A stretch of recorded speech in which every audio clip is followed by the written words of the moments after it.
You're listening to the Sex Addicts Recovery Podcast, a place for sex addicts to share their experiences of recovery, to help break the stigma, myths, and misconceptions of sex addiction.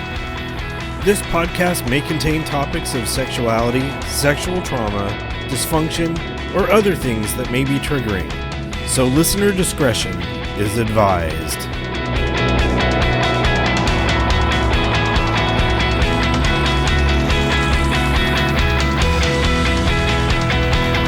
Hello, and welcome to the Sex Addicts Recovery Podcast. My name is Jason, I'm a sex addict, and I will be your podcast host for today. What's going on, everyone? Welcome to episode number 93 of the Sex Addicts Recovery Podcast. This week, I'll be sharing the first of two recordings from the quarterly SAA and COSA Speaker meeting. This week, we'll be featuring Linda P. on behalf of COSA.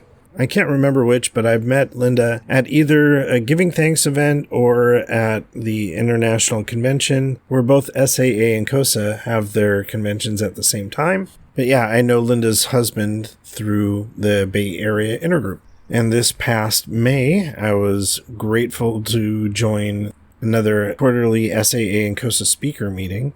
And so I'll be sharing that this week and next week. One of the things that Linda did talk about was making program calls.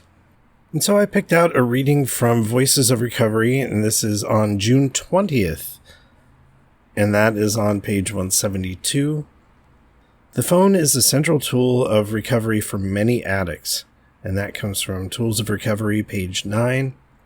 Although I had been attending SAA regularly for 2 years, sexual sobriety had been hard for me to maintain. I would be sober for a couple of weeks, then return to my inner circle behaviors. I called my sponsor regularly. We worked the steps together. I attended meetings regularly and shared at them. I took on service commitments, yet I continued to slip. At my home group meeting one night, the topic was using the telephone. I had heard this before, but early in recovery, I had decided it was not for me. I didn't want to bother people who I truly thought would not want to hear from me. In the discussion that night, I heard myself sharing how happy I was when people in SAA called me. Then it occurred to me that others might feel the same way to hear from me, and that I deserved to reach out in this way. The next day, I decided to finally give this tool a serious try.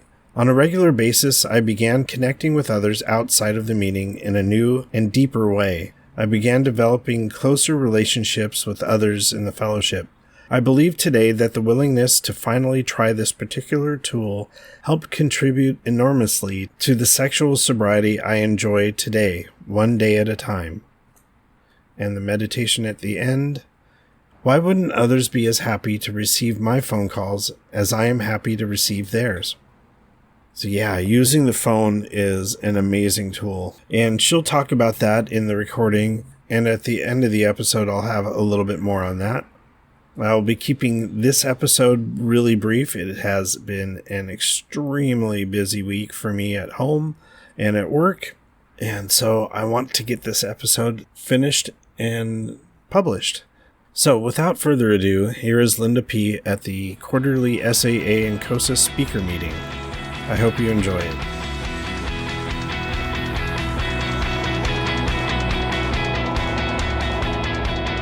I really want to thank the organizers of this for giving me an additional chance to be of service. So I'm Linda P. I'm a grateful recovering COSA because my life has been affected by compulsive sexual behavior. And for some reason, I feel like crying. Not expected. Hang in there with me, you guys. I'm a little nervous, and it helps me to tell you that and give it to my higher power.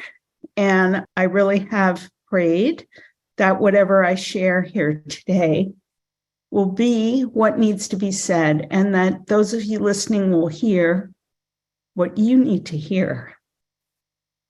I joined COSA in 2006. So I did the math today and realized I'd been in COSA for more, it's more like 17 and a half years. I think it went out as 16 and a half, but who's counting really? So I currently live in Martinez. For those of you who don't know, or there's probably a million Martinez's in the country, I'm in the San Francisco East Bay. So I'm just going to start by talking about my childhood, because that's where I started. Almost everything I'm going to share about my childhood is stuff that I now understand after doing a lot of work. So I just want to make that clear. It's not like I understood these things so well when I was a kid. So I believe that my father was a sex addict and my mother was definitely a COSA. Both of her parents, I believe, were sex and love addicts. And one of my father's parents was a sex addict. The other one was a totally out of control COSA. My mother was an unrecovered COSA, among other things. She had a lot of issues. So my dad engaged in a lot of verbal abuse. He was a rager. He completely sexualized his relationship with me when I was a little girl. I was the firstborn and I was the only girl. And he treated me like a spouse substitute. You know, my mom was, I don't think through any fault of her own, but my mom was not particularly emotionally available at all. And she wasn't a physically affectionate person. So I think my dad, he looked to me, he made me his substitute spouse. And that's what his mother had done with him. So I'm sure it was very natural. He had a hyper focus on my physical body and was constantly commenting on it at different ages. And basically anything that in his mind was a flaw, he needed to point out. And he was kind of a crazy dude. So there were a lot of things that he thought were wrong with my body when I was a kid that weren't.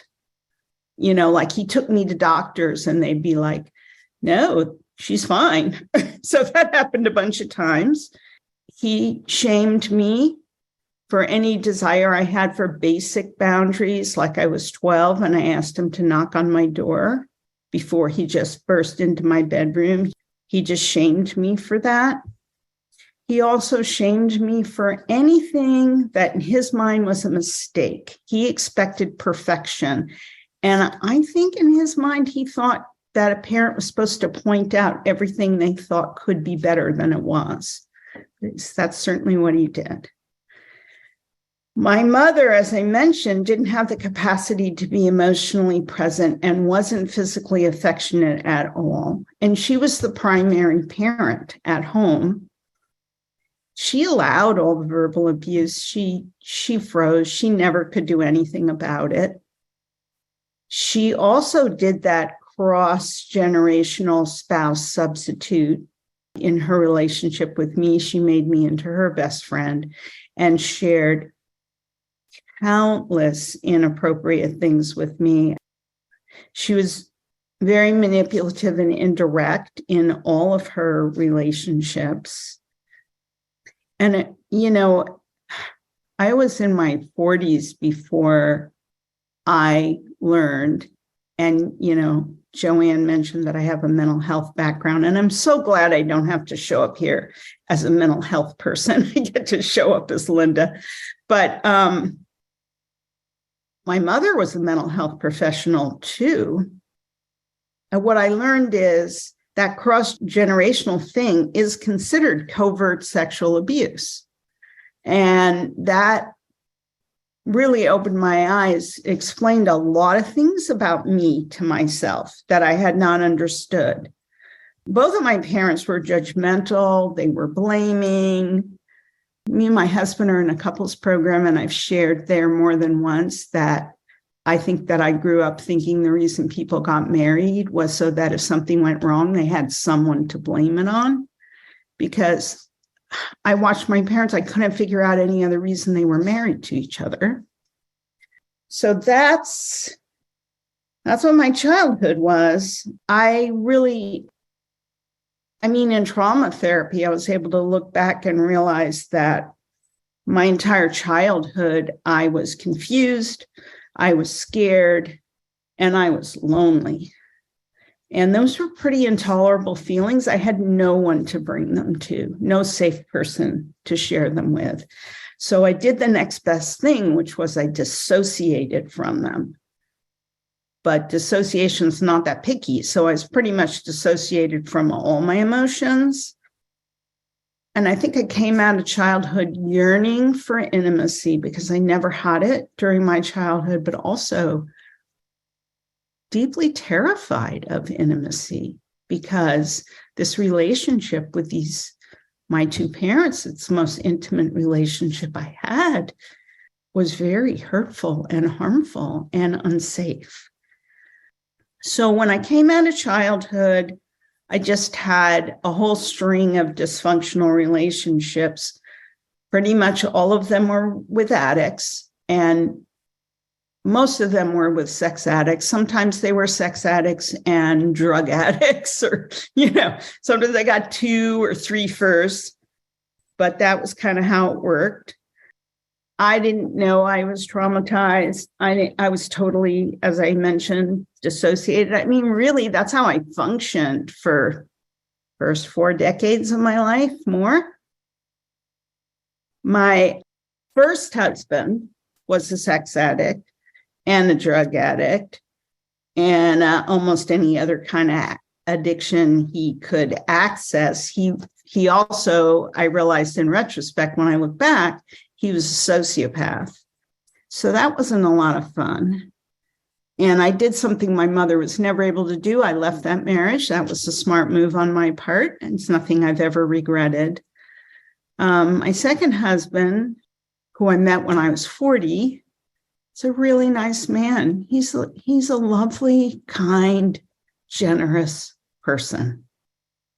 Turns out he's also a sex addict, which I didn't learn for more than 10 years after we were married. But fortunately, I think he's been in recovery. I've been in recovery. We've been in recovery together. And that's why we're still together. And we're coming up on our 28th anniversary now. So that feels like some kind of a miracle to me. And that I still like him. I mean, my parents were together 50 years, but they hated each other for the last 40. So I still like my husband. That's unbelievable miracle to me. Gift of recovery. I also want to add that I have a history of many traumatic losses. My children were molested by a boyfriend's children. So that's many years ago. That was hard. My stepson, who I helped raise from the time he was 3, was murdered when he was 17. That was crazy hard. Somewhere in there, I was sexually assaulted by my boss's husband at a social event. And I have to say, it wasn't until Me Too that I even remembered that happened. That's how much I dissociated that experience. One disclosure and various discoveries of my current husband's acting out. He had lots of slips. The longer I was in COSA, the easier it got to navigate those. But early on, those were really traumatic. I also have a son who grew up to be a heroin addict. That's been really hard. In the last 8 years, I've had a ton of medical craziness. I've had 2 hip replacements. They were 7 years apart.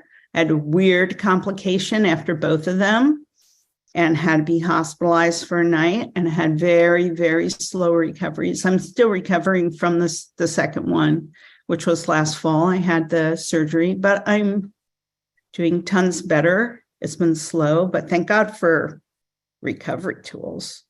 During the pandemic, I had AFib. I was diagnosed with severe sleep apnea. We had a house fire, and our home of 27 years was rendered uninhabitable. Right before the pandemic, we were in a very severe car accident that was 100% the other guy's fault, but I'm still living with a lot of injuries from that. So I've been in and out of pain, mostly in, for the last 3.5 years. So I have stuff to deal with. I'm not going to lie. I want you to know. I got into recovery when I was in my mid-40s, and that was not COSA. That was various programs for codependency around my son's drug addiction. I got into COSA in 2006. I just want to say it's impossible to express the gratitude I feel for the healing that I've experienced during recovery. And I've done everything that you hear talked about. Regular meeting attendance, working the steps more than once, tradition study. As Joanne said, tons of service work. And I really learned a lot in service work because I entered service work like functioning from how I was before recovery, which was like, I do this so someone can give me an Addicts. And I learned in service work, which is a really safe space to learn it, that service is something I do for me because my higher power is leading me there and it's going to benefit me and strengthen my recovery. And it's a really different, I think they say in another program that the same actions with different motives are either sober or not. And I found that to be really true around service. I want to mention I did concept studies while I was on the board. I found that ridiculously valuable. Served on the convention committee for many years and was chair or co-chair a few times. And I don't want to forget to mention program calls. Those are just like invaluable, and I've learned a lot about how to do those.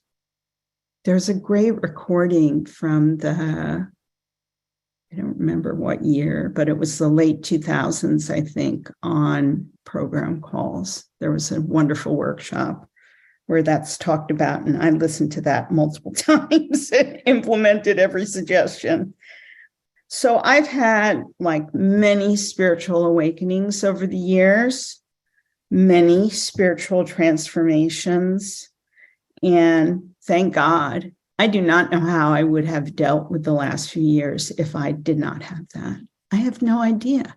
If I didn't have all of those spiritual transformations, and if I didn't still have program and I didn't have such a wide network of support and people who love me and who reach out to me and who respond when I reach out to them in a loving way, it's like, what an amazing gift.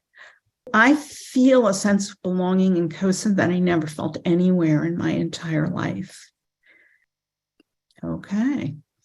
I have not, I'm just saying because I got a time thing, which is awesome. I remember when I first came into COSA, I had all these weird reasons why I was absolutely certain I didn't belong there. But you know what? I kept coming.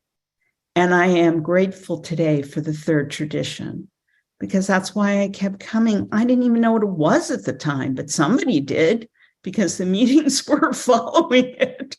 And I mean, they're following it better now, but they were still following it then. And I felt welcome. And so I kept coming back until I realized I super did belong, like ridiculously belong. So one of the things that was important to me that I learned in my recovery, in my individual, and I will say in couple recovery, helped me understand this, that, you know, I had heard it said that sex addiction was an intimacy disorder, and it wasn't very hard for me to conclude that whatever the hell my COSA-ness is an intimacy disorder.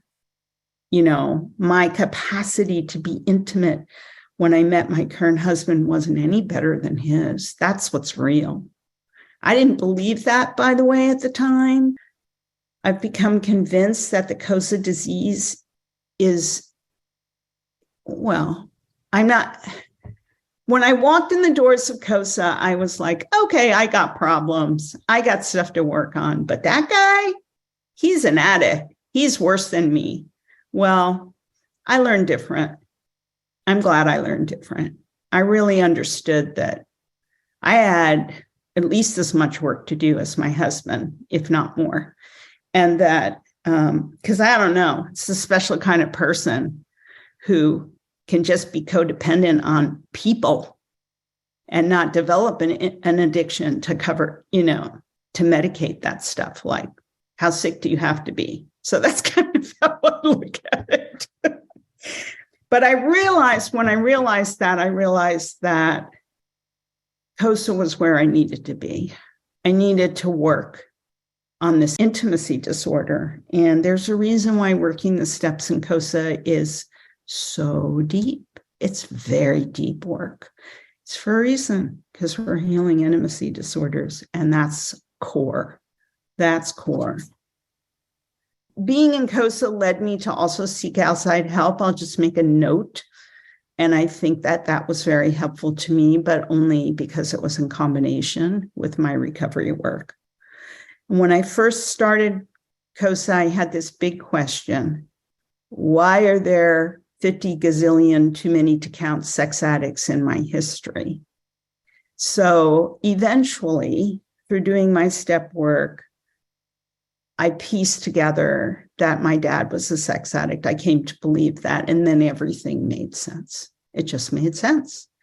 Totally familiar energy. He was the only one of my two parents who was capable of warmth and at least acting like he was loving, at times, Jekyll and Hyde, right? Abusers are Jekyll and Hyde. So if anything, not only was the sex addict drawn to me, I was drawn to them. And when I started COSA, pretty much everybody was there because of their partners. And a lot of those folks over time kind of sorted out that they were the children of sex addicts, but there was the first we started focusing on or trying to put a light on the adult child of sex addict experience was at conventions. We had workshops with panels of people who identified as the adult child of, and I must say, it was standing room only in those rooms. People from both programs just packed the joint.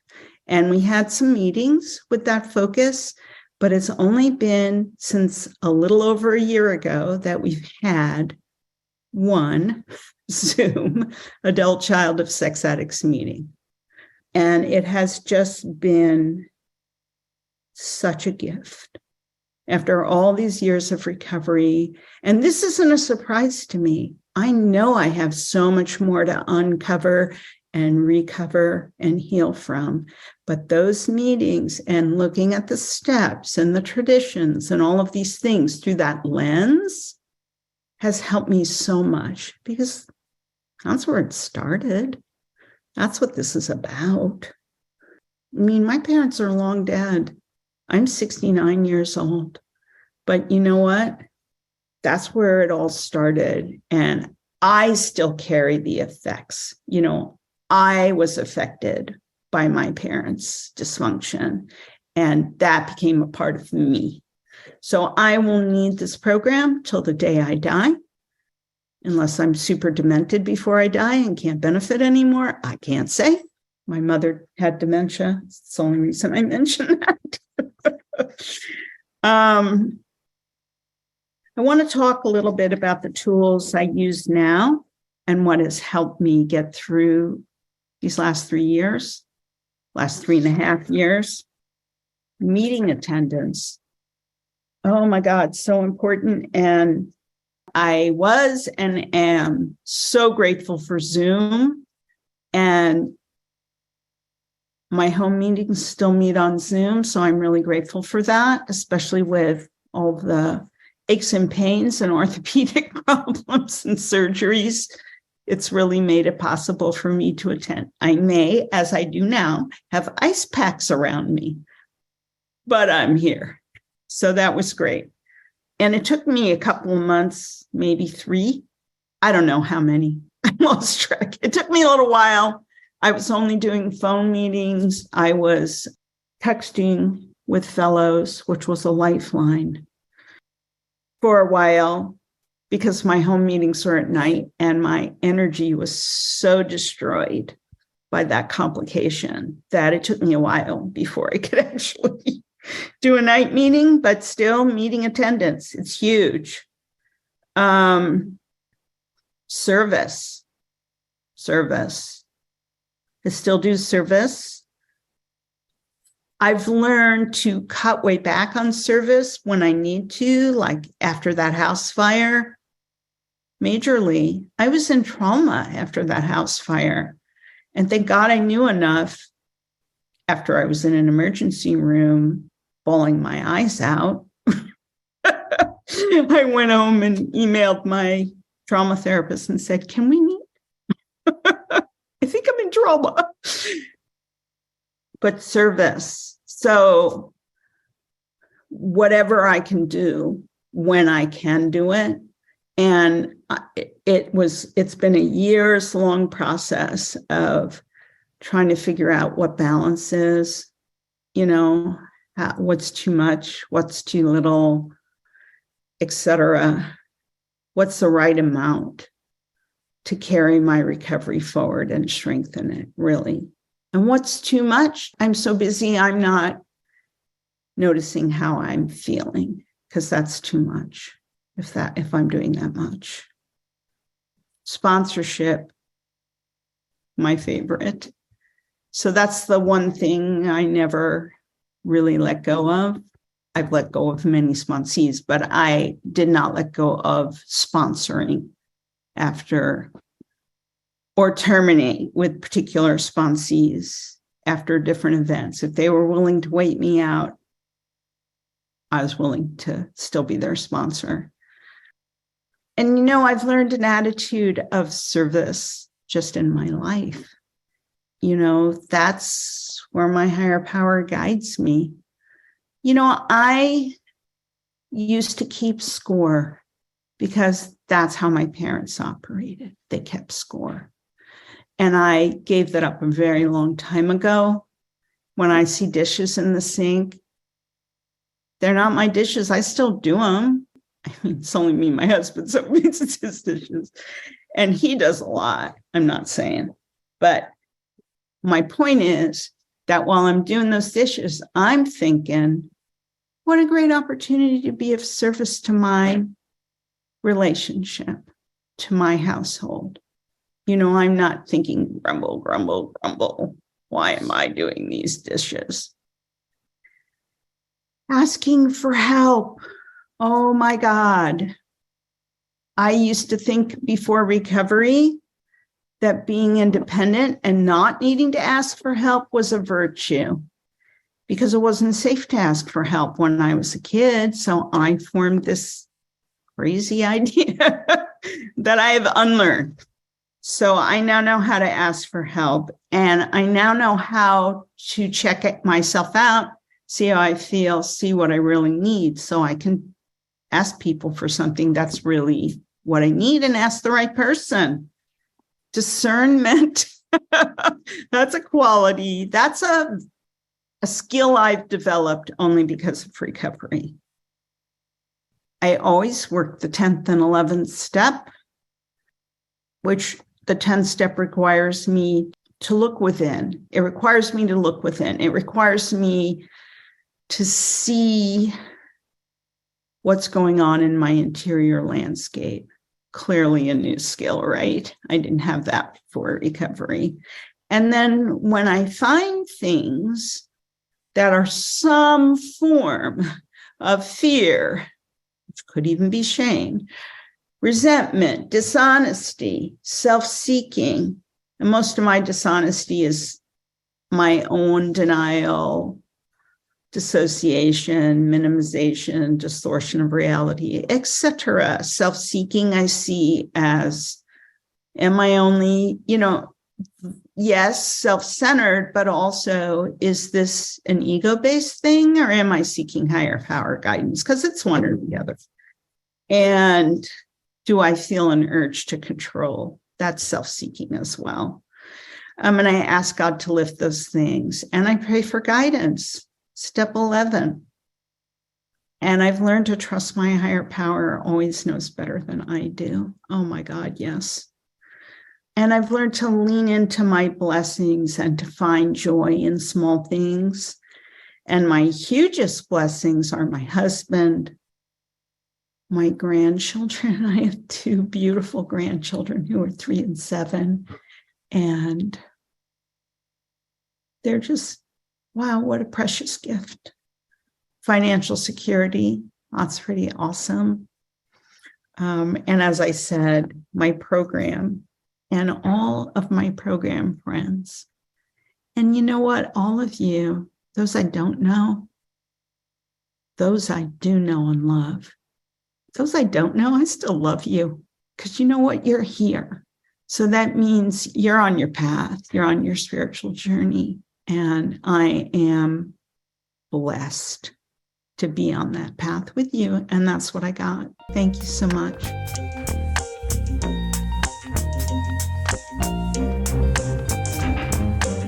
Many thanks to Linda for sharing her story at the event and here on the podcast. A couple of the things that she did talk about, like I mentioned at the beginning of the episode, was making phone calls, and in particular, a recording that was from the 2009 COSA convention, and that was in Oakland. And I will be leaving a link for that in the show notes if you're interested in purchasing. Another thing that she talked about, and that I'm interested in seeing if there are any SAA meetings that are set up in this way, was meetings for adult children of sex addicts. And COSA does have that information available, and I wanted to read a little bit from that. This is a new meeting. Adult Children of Sex Addicts meeting is open to anyone affected by compulsive sexual behavior, including members of other 12-step programs. Especially helpful for anyone who identifies as being affected by childhood caregivers or members of your family of origin, or if you're not sure and exploring whether you may have been affected by compulsive sexual behavior in this way. You are very welcome. And so I will be leaving information on how to contact them. The email address is acsa.cosa@gmail.com. Adult Children of Sex Addicts, COSA. I did want to read one email here this week, and I will be leaving the name blank, but it says, I listened to your latest podcast and I have a suggestion for future ones. And this was with Jim L. You and Jim got into a discussion about the COVID virus and vaccines in general. I believe it is a dangerous outside issue. Since vaccines these days are a political hot button, I never mention that subject in any of my sharing. Politics is a dangerous outside issue.